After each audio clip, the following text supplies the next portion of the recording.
Return to Glory by Joel A. Freeman, Ph.D. and Don B. Griffin. Chapter 1, The Greatest Ripoff of All Time. I remember well the glory days of heavyweight boxing. One event in particular I would never forget. It was 1974. Everyone in the jam-packed stadium in Zaire, Africa was sitting on the edge of history. The Rumble in the Jungle. A great African-American boxer by the name of Muhammad Ali was soon to stun the sporting world. Ali was a 4-1 underdog, while George Foreman seemed invincible. Some thought Ali would be lucky to escape with his life. 8 tension-filled rounds later, the place flipped out. The upset happened, ending the fierce battle with a crushing right. Ali defeated Foreman by a knockout.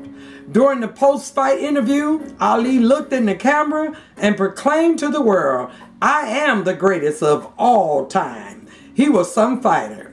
I think he is deserving of the title, the greatest. He declared it many times and then backed it up with his unshakable mental toughness, with his trademark rope-a-dope, and with his fists. I respect that.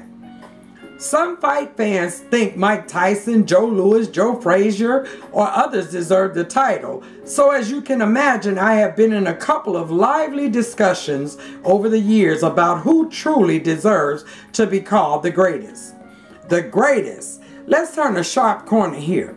How about the greatest ripoff of all time? What could that be all about?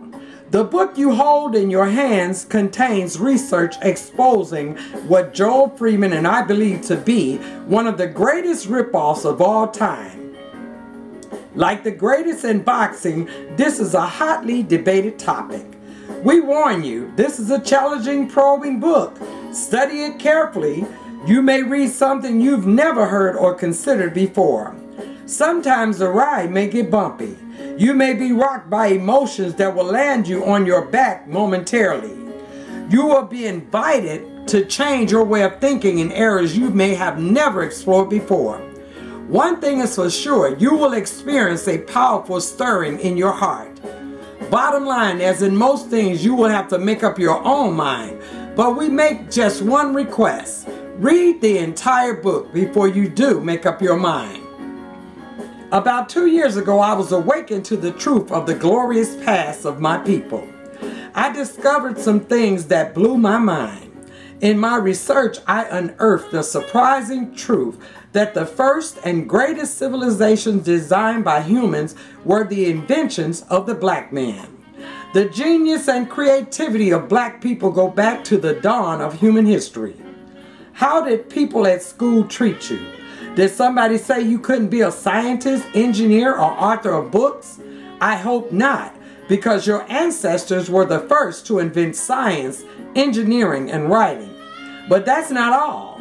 Blacks were also the first to discover medicine, architecture, astronomy, agriculture, banking systems, and much more.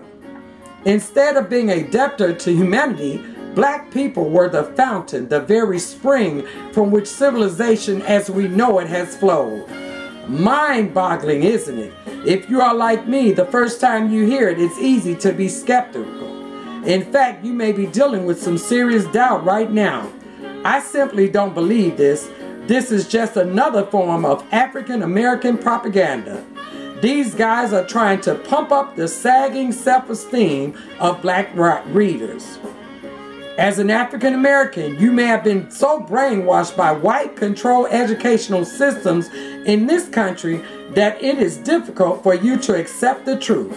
Hang tough, because we are going to pile the evidence right before your very eyes.